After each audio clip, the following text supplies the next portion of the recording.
Jadi untuk mengulas lanjut, Mujibu Abdul Muiz, penganalisis politik UiTM sudah pun bersedia di talian. Terima kasih Mujibu bersedia untuk mengulas mengenai pelantikan ini. Reaksi pertama Mujibu, bagaimana? Saya rasa ini sudah kuat diperkatakan ya.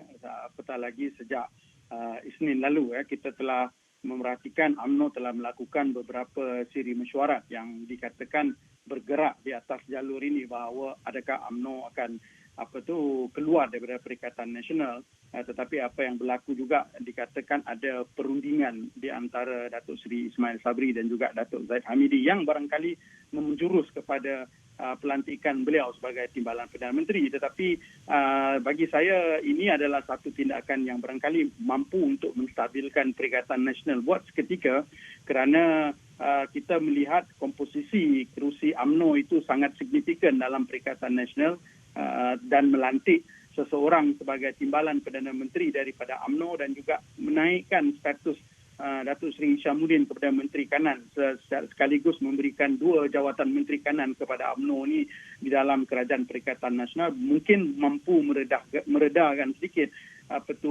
permasalahan politik di dalam Perikatan Nasional. Tetapi dalam konteks UMNO yang patut kita lihat, kerana ketiadaan orang-orang tertinggi terutamanya Presiden dan juga Timbalan Presiden dalam struktur kerajaan itu barangkali akan sedikit sebanyak menggoyangkan UMNO yang pada ketika ini akan memiliki komposisi yang kukuh di kerajaan, tetapi tradisi kepimpinan tertinggi tidak bersama di kerajaan itu barangkali sedikit akan menyukarkan UMNO. Dan kita akan menunggu apakah hasil perbincangan dan mesyuarat Majlis Tertinggi UMNO pada malam ini yang kita jangkakan akan memberi sedikit sebanyak hala tuju tentang UMNO dan juga Perikatan Nasional selepas ini. Mujibu, bagaimana kita nak memahami komposisi UMNO ketika ini dan apa yang boleh kita jangkakan daripada mesyuarat Majlis Tertinggi UMNO malam ini? Ya, sudah tentu ada 2 perkara yang saya rasa akan dilihat. Apakah dengan pelantikan Datuk Seri Ismail Sabri dan juga naik taraf Datuk Seri Hishamuddin sebagai Menteri Kanan ini sedikit sebanyak akan meredakan politik hangat di dalam UMNO apatah lagi dalam keadaan sekarang. UMNO jelas makin mengukuhkan desakan supaya meninggalkan Perikatan Nasional dan juga membuat hala tuju baru, apatah lagi dengan parlimen yang bakal bersidang ini. Tetapi itulah apakah ini berlaku, apakah juga Datuk Seri Dr. Ahmad Zahid Hamidi akan cuba untuk menggunakan kuasa eksekutifnya memecat Datuk Seri Ismail Sabri kerana mengambil keputusan untuk dilantik sebagai Timbalan Perdana Menteri dan juga Datuk Seri Hishamuddin. Apakah kepimpinan UMNO berani melakukan itu ataupun apakah ada kekuatan bagi Datuk Seri Ahmad Zahid untuk benar-benar walk the talk supaya meninggalkan Perikatan Nasional, kerana sebagai Presiden UMNO beliau memiliki kuasa itu dan sudah tentu kalau dalam keadaan sekarang ini nothing tulus bagi UMNO apakah mahu diteruskan di dalam mesyuarat malam ini, maka ini yang kita nantikan pada malam ini, Naila. Mujibu, bagaimana untuk kita melihat dari luar kem-kem yang ada di dalam UMNO sekarang ini dan apa tuntutan mereka? Ya, saya rasa tidak sukar untuk memahami budaya politik UMNO ini. Ya, apatah lagi dengan keadaan UMNO yang kehilangan kuasa, maka penawaran dan penaungan yang datang dan juga manfaat daripada kuasa itu semakin berkurangan di dalam UMNO. Maka saya rasa kalau pihak-pihak tertentu mampu untuk melakukan penawaran sebegini, barangkali ini boleh memberi kelebihan kepada mereka yang ada kuasa di dalam kerajaan kepada ahli-ahli UMNO. Apa yang berlaku pada ketika ini sudah tentu melihat Presiden UMNO Datuk Seri Ahmad Zahid tidak memiliki kelebihan itu. Walaupun sebagai Presiden UMNO, apa yang kita lihat, ada kem-kem tertentu yang sudah tidak melihat beliau itu dihormati sebagai Presiden UMNO. Bukan sekadar dari sudut kredibilitinya, tetapi barangkali persoalan pokok dalam hal ini boleh dilihat daripada kemampuan Presiden untuk menawarkan penawaran ataupun penaungan politik yang sebelum ini boleh berlaku di dalam UMNO. Kita bukan tidak pernah melihat krisis kepimpinan UMNO ini, bagaimana ketika zaman Datuk Seri Najib memecat Tan Sri Muhyiddin dan juga Datuk Seri Shafie Apdal, itu juga menimbulkan sedikit krisis. Tetapi bila ini berlaku, Presiden UMNO Datuk Seri Najib boleh menggunakan kuasa dan kelebihan sebagai Perdana Menteri untuk meredakan tekanan-tekanan itu dengan penawaran, dan ini yang tidak berlaku dalam konteks Datuk Seri Ahmad Zahid Hamidi yang barangkali cuba ditingkatkan oleh Perikatan Nasional dengan memegang mereka-mereka yang tidak memiliki jawatan di dalam parti UMNO, tetapi diluaskan kuasa dan juga peluang untuk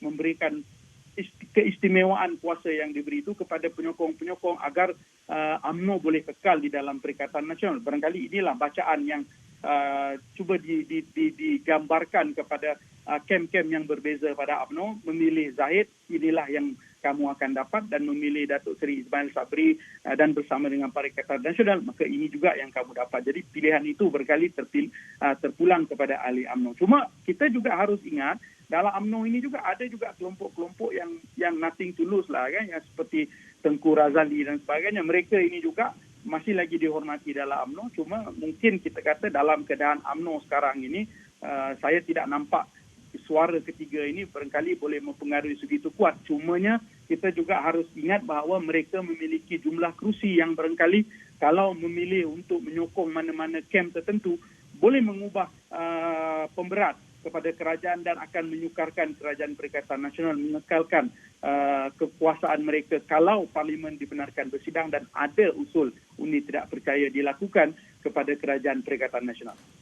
Secara realistiknya, Mujibu, apa sebenarnya pilihan-pilihan yang ada bagi MKT, Majlis Kerja Tertinggi UMNO, menjelang mesyuarat mereka malam ini, dan apa pandangan Mujibu pilihan yang paling realistik dan paling wajar untuk mereka ambil sekarang?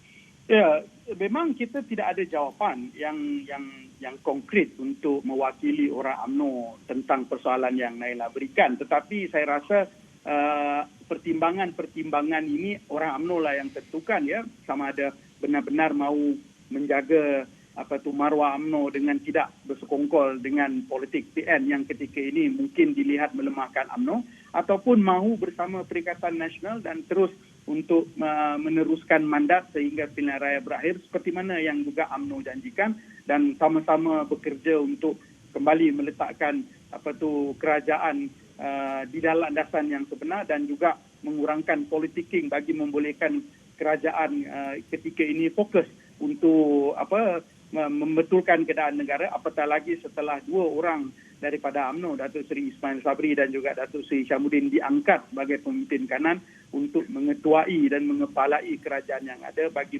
menangani permasalahan pandemik COVID-19 ini. Maka pilihan itu jelas di tangan UMNO. Cuma saya tidak mampu melihat apakah pilihan yang ini, kerana di dalam diskusi awal kita tadi, Naila, pertimbangan-pertimbangan tadi juga barangkali akan memainkan pengaruh dalam pertimbangan Majlis Tertinggi UMNO, kerana ketika ini kita tahu bahawa sebagai ahli politik, saya rasa mereka akan mendahulukan kepentingan diri masing-masing berbanding kepentingan parti ataupun kepentingan negara. Cuma bagaimana kepentingan itu nanti akan diletakkan dalam pertimbangan itu, saya tidak tahu untuk mengulas bagaimana. Kita akan sama-sama tunggu hasil daripada apa yang berlaku pada malam ini. Mujibu, kita juga ingin melihat kepada kata-kata sebelum ini yang cakap-cakap hebat. Dia berkatakan bahawa wujudnya cadangan untuk membentuk penjajaran politik baharu. Jadi dengan pelantikan ini, apa jadi dengan idea penjajaran baharu ini?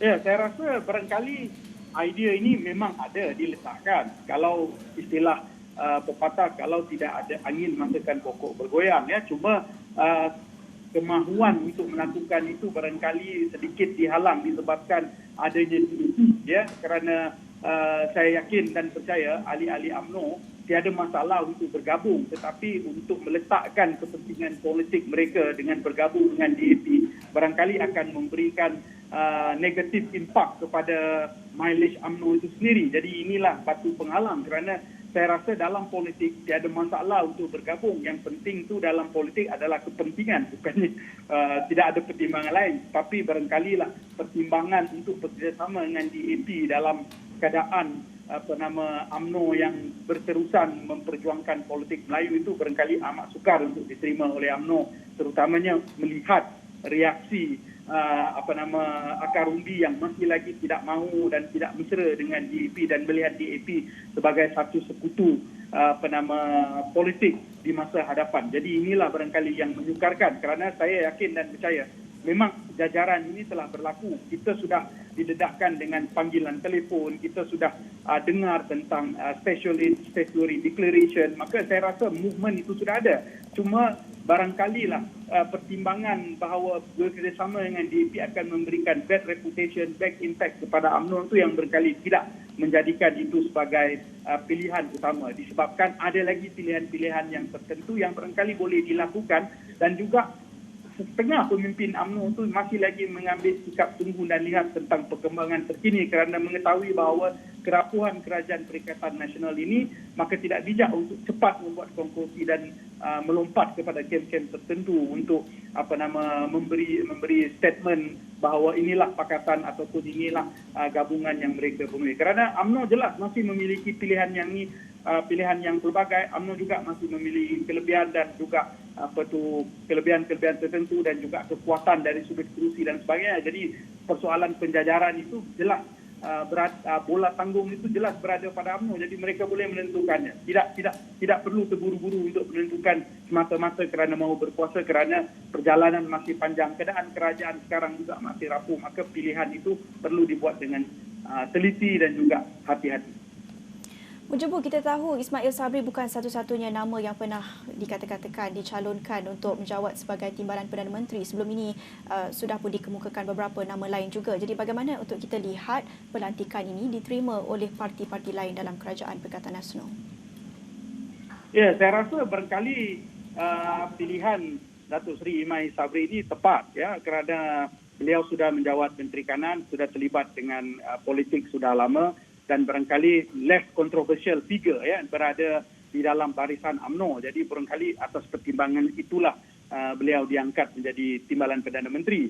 Saya rasa tiada masalah dengan siapa pun yang diangkat, kerana jelas ketika ini persoalan utama adalah kerajaan Perikatan Nasional sendiri itu bergelut dengan reputasi. Ya, dia bukan tentang figura-figura mana, kerana kita tahu betapa sentimen di luar sana agak marah, ya, dengan kerajaan yang ada, dengan sentimen bendera putih, dengan sentimen mengibarkan bendera hitam tanda protes, ya, dengan keadaan kerajaan yang flip-flop sepanjang tempo PKP ini dilaksanakan. Jadi saya rasa figura-figura ini tidak memainkan peranan sangat, ya. Cuma dalam keadaan sekarang disebabkan tekanan politik itu barangkali lebih menekan dengan parlimen cuba dibuka. Maka ini barangkali dilakukan untuk meredakan sedikit tekanan terhadap Perikatan Nasional, terutamanya ancaman berterusan yang datang daripada UMNO itu sendiri. Saya tidak ada komen tentang siapa yang jadi timbalan Perdana Menteri. Cuma saya berpendapat siapa pun yang jadi timbalan Perdana Menteri, dan ketika ini Datuk Seri Ismail Sabri harus segera memainkan peranan sebagai timbalan Perdana Menteri. Ada dua perkara yang perlu dimainkan: kembalikan keyakinan rakyat dan sudah tentu menyelesaikan segera permasalahan COVID ini. Ya, bagaimana COVID angkanya masih lagi tinggi, kita tidak pasti sampai bila kita akan berterusan begini. Kerajaan tidak pernah menerangkan apa cadangan dan apa juga tindakan yang diambil bagi membolehkan kita maju ke tahap ke fasa 2, ke fasa 3, ke fasa 4. Moratorium yang diumumkan baru-baru ini masih lagi dilihat flip-flop. Bank tidak mengikut arahan kerajaan seperti mana yang sepatutnya. Maka saya rasa ini yang perlu dimainkan. Jadi saya rasa barangkali mungkin boleh jadi perangkap juga kepada UMNO ni menjadi timbalan Perdana Menteri dan Menteri Kanan. Ada dua menteri penting di dalam kerajaan PN, kerana kita tahu 4 Menteri Kanan sebelum ini banyak dikritik hebat oleh rakyat disebabkan tindakan-tindakan dan dasar-dasar mereka yang kurang berkesan, dan sudah tentu banyak menggelar mereka tidak berfungsi. Jadi kalau gagallah ditangani oleh timbalan Perdana Menteri baru kita dan juga Menteri Kanan baru untuk memperbaiki keadaan, maka barangkali kemarahan orang kepada Perikatan Nasional akan menjadi membesar kepada UMNO itu sendiri. Jadi itulah yang benda yang perlu dilihat oleh Datuk Seri Ismail Sabri dan juga Datuk Seri Syamuddin dalam keadaan sekarang. Ya, Mujibu, suka untuk saya ingatkan di sini, with great power comes great responsibility. Seperti yang Mujibu katakan tadi, tekanan itu bukan sahaja dari dalam parlimen, tetapi yang penting sekarang ini tekanan dari rakyat. Seperti mana yang kita telah menyaksikan krisis ekonomi dan kesihatan ini cukup menekan rakyat dan mereka ingin melihat pembaharuan. Tetapi mungkin dengan wajah-wajah ini, adakah ini dapat memberi keyakinan kepada rakyat untuk mengemudi kerajaan Perikatan Nasional untuk mengawal krisis COVID-19 ini? Ya, saya rasa kita sudah melihat 2 tahun ya bagaimana kerajaan Perikatan Nasional bergelut untuk memperbaiki keadaan, dan orang-orang yang memperbaiki keadaan itu masih lagi di sana dan juga berterusan melakukan perkara yang sama, tetapi kita melihat tiada hasil. Jadi persoalan yang paling utama adalah keyakinan itu jelas tidak ada, tetapi barangkali boleh meletak sedikit harapan. Cuma itulah kita tidak tahu sampai bila harapan yang begini nipis ini masih boleh diletakkan, kerana kita risau harapan yang sebegini nipis barangkali boleh berkecai dan menimbulkan kemarahan dan membawa kepada gelombang kemarahan rakyat yang lebih besar. Ini yang kita tidak mahu, kerana kita faham PN bergelut, tetapi rakyat juga semakin marah kerana setelah 2 tahun melakukan PKP, PKPD dan sebagainya masih tidak ada tanda-tanda, dan rakyat melihat kerajaan PN tidak mampu untuk datang dengan tindakan-tindakan yang konkret, tidak ada penjelasan yang jelas, ya, tidak ada satu kaedah yang mapan untuk melakukan ini, melainkan melakukan perkara berulang kali yang sama-sama. Sebab itu seperti mana Naila cakap, ya, with great power come with great responsibility. Maka inilah yang perlu dipikul oleh dua figura ini sebagai orang lama dalam politik, ya, bukan orang baharu, ya. Maka mereka harus mencari jalan, kalau boleh, ya, mereka harus mencari jalan sendirilah tanpa perlu pergi kepada Perikatan Nasional dan sebagainya. Gunakanlah kuasa itu, gunakanlah kedudukan itu untuk mencari jalan penyelesaian, kerana jalan penyelesaian itu ada, yang perlu adalah usaha sedikit untuk cari, bukan tidak ada pakar-pakar dan